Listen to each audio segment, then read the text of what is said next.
Kisah ini saya alami sendiri dan juga beberapa teman saya. Pada saat itu kita memang bertujuan untuk sekedar mencari spot mengambil gambar.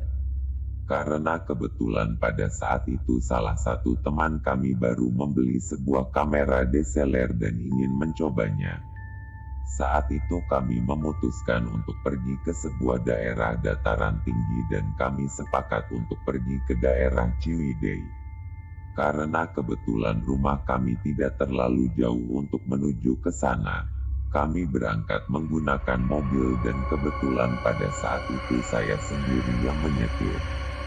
Perjalanan dari rumah sampai ke lokasi membutuhkan waktu 1 jam perjalanan. Karena medan yang dilalui saat mendekati lokasi tidak diperuntukkan untuk mobil. Jadi terpaksa kami menitipkan mobil di rumah penduduk dan lanjut perjalanan dengan berjalan kaki. Kami menyusuri jalan setapak yang semakin dalam jalannya pun semakin menyempit. Sampai akhirnya pandangan kami tertuju pada ujung jalan yang dimana ada sebuah bangunan berarsitektur gaya Belanda namun sudah terlihat usang, lembab, serta tidak terawat. Lalu kami memutuskan untuk beristirahat sambil sesekali teman saya memotret bangunan tersebut. Kami beristirahat hanya di luar bangunannya saja tetapi saya cukup penasaran dengan apa yang ada di dalam bangunan tersebut.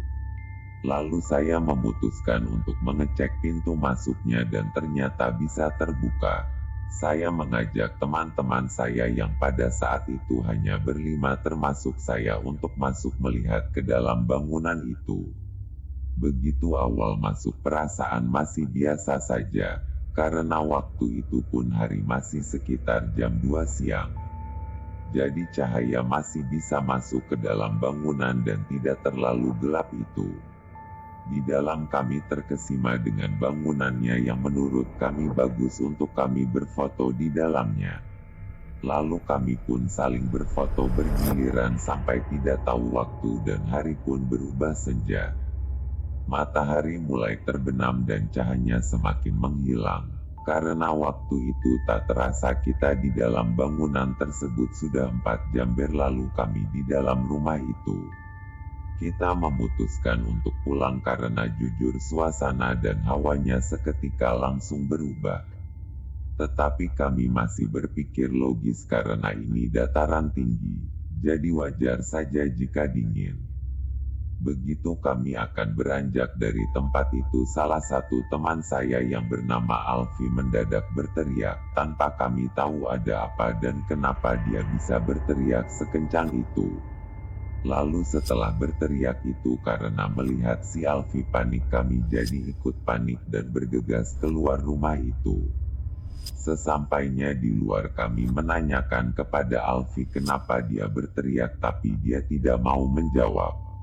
Dia hanya memperlihatkan wajah panik pucat, dan badan yang gemetar. Lalu kami pun tidak banyak bertanya kembali karena saya pribadi merasa, mungkin dia melihat sesuatu. Dan saya mengajak semuanya untuk kembali ke mobil saja. Setelah sampai di mobil karena saya menitipkan mobil di salah satu halaman rumah milik warga setempat. Kami pun disapa oleh pemilik rumah. "Abis dari mana, Kang?" Lalu saya menjawab abis jalan-jalan saja melihat pemandangan sambil foto-foto. Tetapi si pemilik rumah melihat ke arah belakang kami dan bilang, "Kalian diikuti sesuatu." Seketika itu pun teman saya yang bernama Alfi itu pingsan, dan tidak lama saat dia pingsan itu, dia langsung berteriak serta tertawa melengking layaknya suara tertawa kuntilanak. Lalu si pemilik rumah yang baru saya ketahui bernama Pak Kosasi, langsung berusaha untuk berinteraksi dengan makhluk yang merasuki tubuh Alfi. Beliau bertanya kenapa mengikuti anak-anak ini. Dan makhluk itu menjawab, "Mereka sudah mengganggu tempat kami. Mereka akan kami ikuti kemanapun mereka pergi." Lalu keadaan makin kacau. Satu persatu dari kami mulai panik begitupun saya pribadi. Dan ketika suasana sedang genting seperti itu, si Alfi yang sedang kerasukan beranjak dari tempatnya berdiri, lalu berlari ke arah hutan, kemudian disusul oleh Pak Kosasi serta kami yang mengikutinya dari belakang. Alfi tiba-tiba berhenti di depan rumah kosong itu, lalu dia berbicara dalam bahasa asing, yang menurut Pak Kosasi itu adalah bahasa Belanda. Dan Pak Kosasi menambahkan jika yang merasuki tubuh Alfi adalah noni Belanda yang dulunya pernah tinggal di rumah tersebut. Pak Kosasi kemudian mendekati Alfi sambil melafalkan doa, dan tangannya mengusap muka Alfi. Tidak lama dari itu Alfi langsung terkulai lemas lalu pingsan.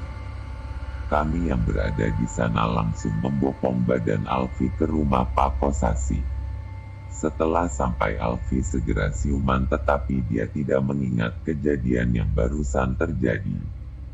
Yang dia ingat terakhir kalinya dia melihat perempuan di rumah itu, dan perempuannya itu memakai pakaian yang tidak lazim dipakai pada zaman sekarang. Tetapi wajahnya tidak terlihat jelas, karena memang sudah gelap. Saya yang penasaran lalu bertanya kepada Pak Kosasi tentang asal-usul rumah tersebut. Pak Kosasi bercerita bahwa dulu kakek beliau adalah pesuruh di rumah itu. Rumah itu pada zaman penjajahan dahulu dihuni oleh sebuah keluarga, dan kepala keluarga di rumah itu adalah salah satu pejabat di pemerintahan Hindia Belanda.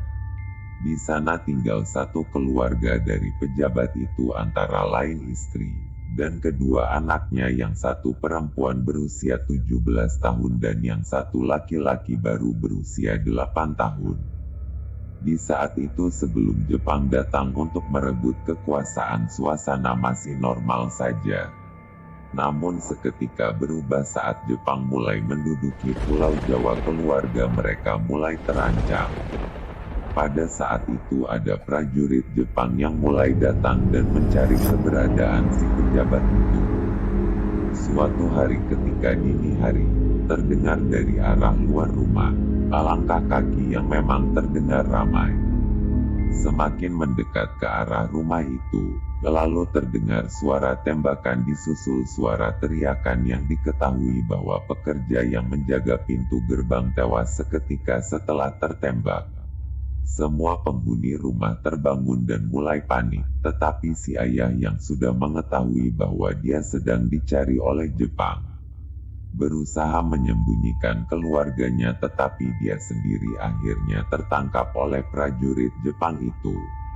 Sebenarnya keluarga dia yang sedang bersembunyi bisa saja selamat, karena mereka bersembunyi di ruang bawah tanah yang memang sengaja mereka buat pada saat pembangunan rumah tersebut. Tetapi si anak pertama tidak sengaja menimbulkan suara, akhirnya saat itu juga semua keluarga tertangkap. Lalu dieksekusi di rumah itu, tetapi sebelum dibunuh si anak pertama itu diperkosa bergiliran oleh prajurit Jepang tersebut.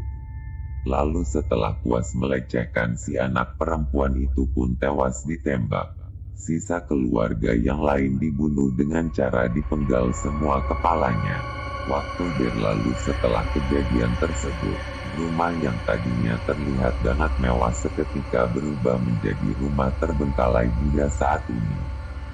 Setelah Pak Kosasi bercerita panjang lebar dan karena waktu pun sudah malam, beliau menyarankan agar kami menginap di rumahnya saja sampai besok pagi baru pulang.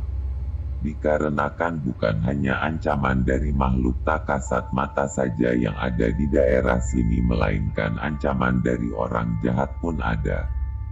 Saya pun khawatir akan keselamatan kami semua. Kami pun memutuskan untuk bermalam di rumah Pak Kosasi. Kemudian kami dipersilahkan untuk beristirahat tidur karena memang waktu sudah hampir tengah malam. Esok paginya setelah kami bersiap untuk pulang dan syukurlah tidak ada gangguan lain lagi, kami pun mengucapkan terima kasih kepada Pak Kosasi serta keluarga lalu kami pamit untuk pulang ke rumah. Kejadian ini sampai sekarang terkadang masih tergambar dalam ingatan saya, Sampai-sampai saya masih bisa menceritakan ini secara detail. Benar-benar kisah yang tidak akan pernah bisa saya lupakan seumur hidup.